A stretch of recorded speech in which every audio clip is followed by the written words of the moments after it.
In an excellent piece published on thestar.com.my? Sure. .com.my. Yep. What? Okay. Don't worry about it. Jason Atten? Sure. Jason. Discusses what he thinks is Apple's most important product, trust, and how Apple violated customers' trust with the recent push notification sent to U.S. iPhone users through the Wallet app, offering them a $10 discount on tickets for F1 the movie. Huh. I mean, I have talked about this a fair bit, but it always rings quite hypocritical to me. I don't like that. When Apple criticizes their competitors for being ad platforms. When Apple is taking their very operating system and behaving no different from when Microsoft integrated OneDrive that bothers you to subscribe to it, or put stupid Candy Crush in the stupid start menu. This is what Apple would criticize anyone else for doing on any other timeline. So Atten opines that Apple's entire brand is that it is not like other tech companies. Yes, their products are expensive, but in exchange for the larger bill at the checkout, you get a better user experience and an ecosystem that at least claims to prioritize privacy and security over mining and monetizing your data.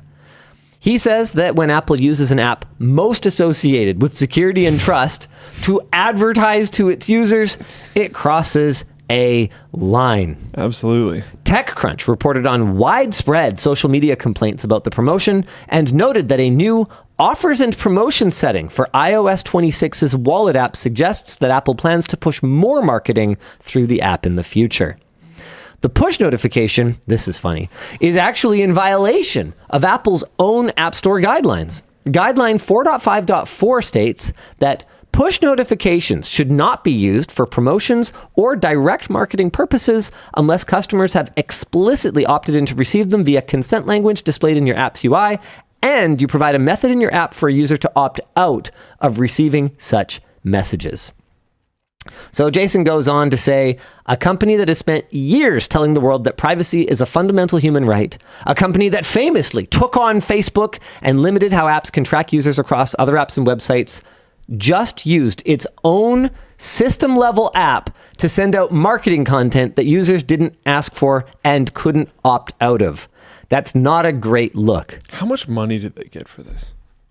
Well, I don't think it's so much about how much money they got. I think it's more about how much money they spent. Like, this is an Apple TV production. Oh. Yeah. I see. Our discussion question is, but at least that U2 album was awesome, right? Says Jordan. So this is actually not the first time that Apple has just brazenly used their platform for marketing. What is this website? Or sorry, Apple TV is buying the TV rights in the US for F1. Sorry, that's the affiliation. Thank you, J. Brad. What is it? This is the star.com.my website is a mess. Yeah, don't worry about it. It's a good take either way. Okay, yeah, cool. Let's not worry too much about that for now. All right. So, I guess the question here is, are we really surprised? I mean, Apple's hypocrisy has been on full display for so long, and I know that this really rubs a lot of Apple fans the wrong way whenever I point it out, but like Apple's whole thing with their whole like sub-site on apple.com about all their sustainability, while at the same time, in their other hand, they're either facilitating or explicitly enforcing the bricking of perfectly functional devices. Like Apple's whole holier than thou thing around user privacy and security while operating data centers that are effectively under the control of the Chinese government for their Chinese users. Like, can we please stop pretending that Apple is anything other than an equally soulless and heartless corporation like any other? Please. Don't fall for the branding.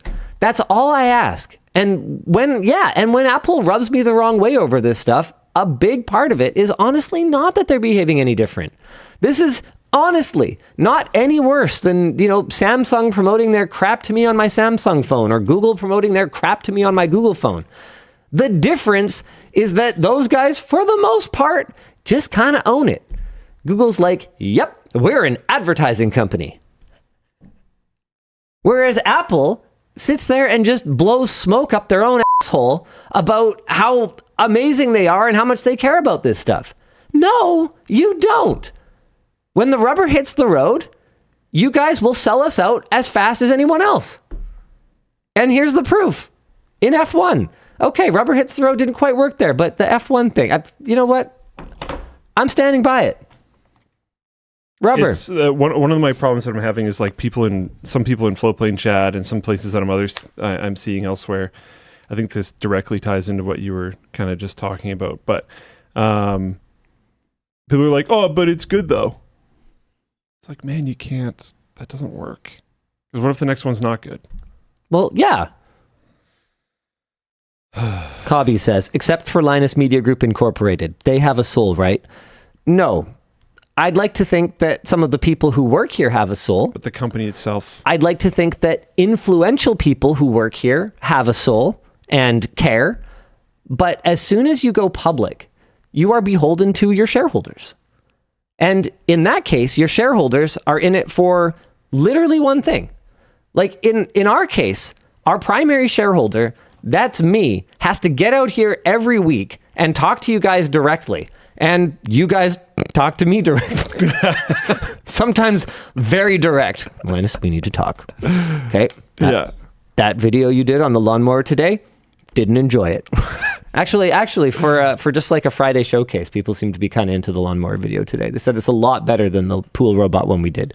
So we want land robot, not water robot. The point I'm making is that we have a two-way dialogue, and there is an actual ability, potentially at least, to make your voice heard, and that may actually affect change. And we did take a lot of the feedback from that pool robot video and integrate it into making a better lawn robot video this time. Was it still just a sponsored showcase that we put in our Friday time slot where it's ultimately going to get stomped on by WAN Show and we know it's not going to perform very well? You better believe it. But hey, we're able to have this conversation and we're able to make it as best of that as it could possibly be. Whereas with a publicly traded company, like at the end of the day, the people with the influential voice are going to be the shareholders that are able to exert power over the board of directors and the executive team. That's it. Your voice doesn't actually matter. And if Apple sees that in spite of people being upset about this, that a whole bunch more people go to see F1 the movie and they ultimately get a bunch of kickback from it, they're just going to do it again. So no, we don't have a soul. And no, you shouldn't just implicitly, believe that we have your best interest at heart. At the end of the day, we are a corporation like any other. But I also think that being a smaller company, not a publicly traded company, not having investors who are purely in it to extract as much value as possible over as fast a timeline as possible, I do think that makes smaller companies a little different. Maybe we even think different. Maybe we are Apple. Okay. I genuinely really miss the old taglines. Like Intel Inside was really good. What even is Intel's current one? Is it still Intel Inside? I don't think so. I legitimately don't even know. But like this is I can think of there's one company that I really like their tagline, and then they changed it, and I kept saying their old one, and then they Squarespace. got mad at us.